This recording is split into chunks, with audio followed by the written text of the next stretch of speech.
So next week I am flying to Indonesia and I am going to learn the language Bahasa Indonesia in just 7 days. Is that possible? We will find out.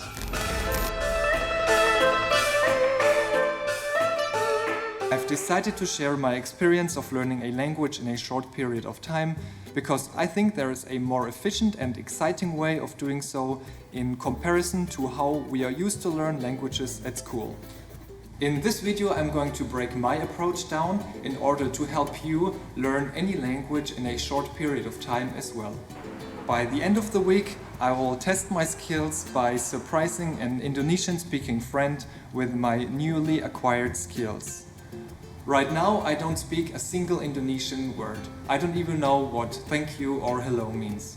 I want to see if I can go from zero knowledge at all to being able to form sentences and have a mediocre conversation about basic or travel-related topics in 7 days.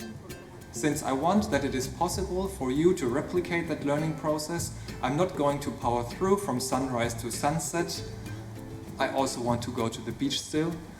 But I've planned to invest maybe 5 hours a day of seriously focused effort. And I'm also not planning to spend any money in the process. So here's what my plan looks like. Stage 1. Narrow your focus on the top 500 words. So when I first faced the idea of learning a new language, I felt overwhelmed. Pronunciation, grammar, words, everything is new territory. And what I wanted to do at first was to narrow down the focus. In every language people use just a fractional amount of all the existing words. So consider this, the top 1000 words make up about 80 to 90% of the spoken language. So I decided to learn the 300 most common Indonesian words. A list of the most spoken words for any language can be found online. In addition to that, I added 200 travel-related words into my list, such as negotiating, directions, food, etc. At this point, I also want to clarify that of course it does make sense to know as much words as possible in the long run. But if you have to be fast and efficient, it's not necessary to know very specific words in order to have a general conversation. You don't need to know, for example, what all the vegetables mean, like cucumber or lemon. It's enough when you know words like food, water, etc. So that is where I was going to begin. I started by writing down all the words on this notepad and recorded myself saying these words and their translations. To learn belajar. And I listened to it while I was doing other things like exploring the city or going to the beach. The first 2 days I simply wanted to learn 100 words each day to get a better feeling for the language. And after that I have planned to find someone who helps me explain the grammar a bit and the structuring of the sentences.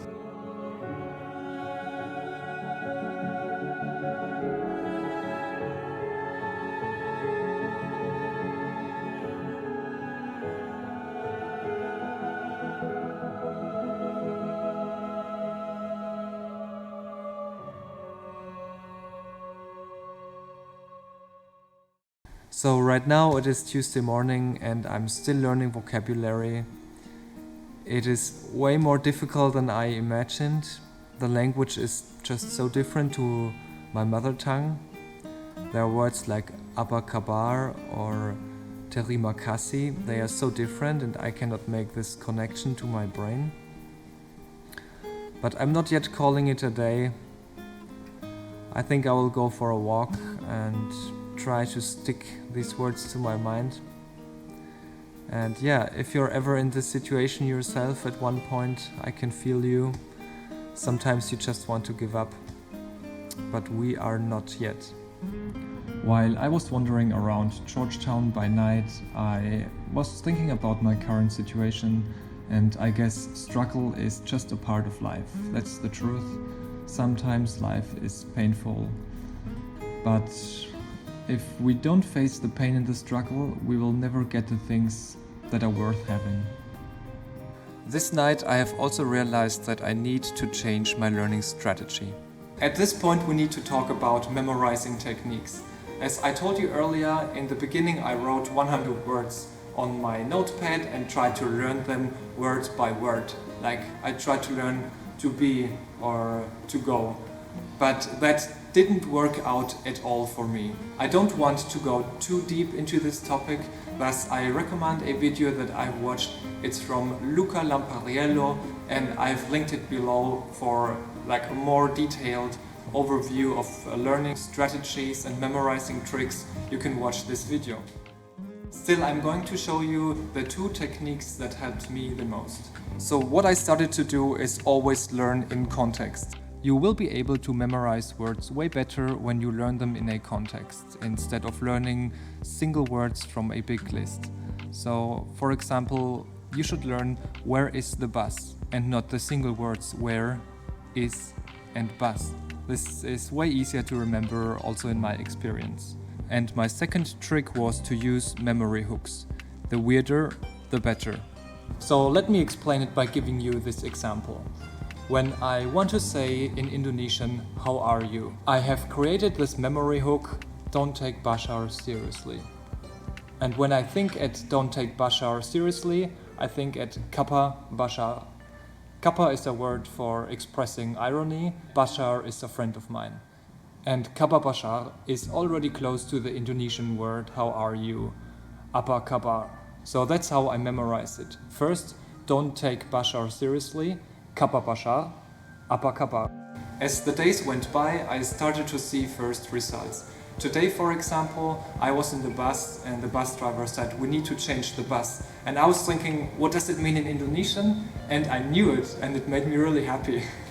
It was time for stage 2, talk as much as possible. I wanted language learning to be an exciting experience, so I decided to embed it to my daily life. So whenever I took a taxi or went to the restaurant, I tried to speak as much Indonesian as possible. And it was a very cool experience. People reacted very positively to it. So after 2 days, I also met Atit in the hostel, who should become my trainer in Indonesian. We've spent 3 evenings together for an hour. He helped me to understand how to pronounce the language correctly. Luckily for me, the grammar of Bahasa Indonesia is very simple, as there is no such things as past or future tense, there is no distinction for masculine and feminine nouns, and to make the language even less complicating, the words have no plural or singular. After 7 days, I was good to go.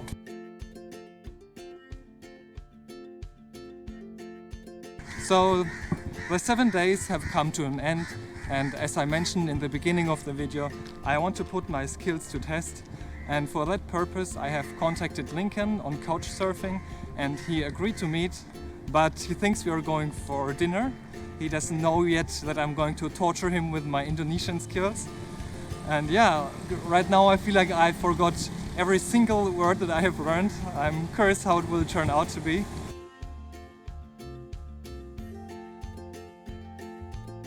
To your surprise, I'm by myself. I went to Lincoln and we had an amazing evening. There were other couch surfers, so it kind of didn't feel right to do this recorded conversation. That's why I decided not to torture them with my Indonesian skills. So I'll have to torture you now. So I'm going to show you how it looks like when I speak Indonesian after 7 days. And it is not scripted, I just talk about what's coming to my mind. Selamat malam. Saya akan pergi ke Indonesia. Saya belajar bahasa Indonesia dalam 7 hari. Saya di sini berbicara dengan Anda dan melihat apa saya mencerita.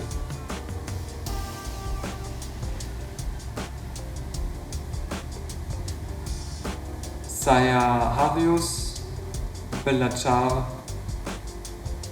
banyak. Oke. Terima kasih. Cukup. Yeah, well, that is basically how it looks like when I speak Indonesian after 7 days. It's not exactly fluent, but I can have simple conversations. Since it is 2 p.m. right now, I'll just go to bed and talk to you tomorrow about my final thoughts of my 7-day experiment. Good night.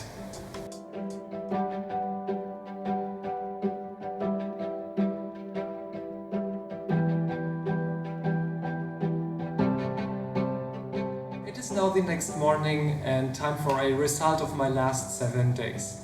So I invested around 30 hours to study the language, and obviously you don't become fluent in that short period of time, but that little investment empowered me to have first conversations, and it's like a key that establishes a connection to the people of the country you are in. So yeah, it's great. And for the purpose of traveling, I don't think it is necessary to be fluent in a language. Knowing the basics will make your life already much easier. People are much more willing to engage with you if you have tried to learn the language, even if it's not perfect yet. So I wanted to wrap this video up with a major advice. If you want to learn a new language or anything else in life, consistency is key. Consistency keeps you moving forward. Learning every day just creates a habit and keeps the language fresh in your mind. Alright, thank you so much for watching. It was a pretty long video. If you want to follow my trip around the world, you can follow my Instagram or subscribe to this YouTube channel. And yeah, for now that's it. See you guys very soon.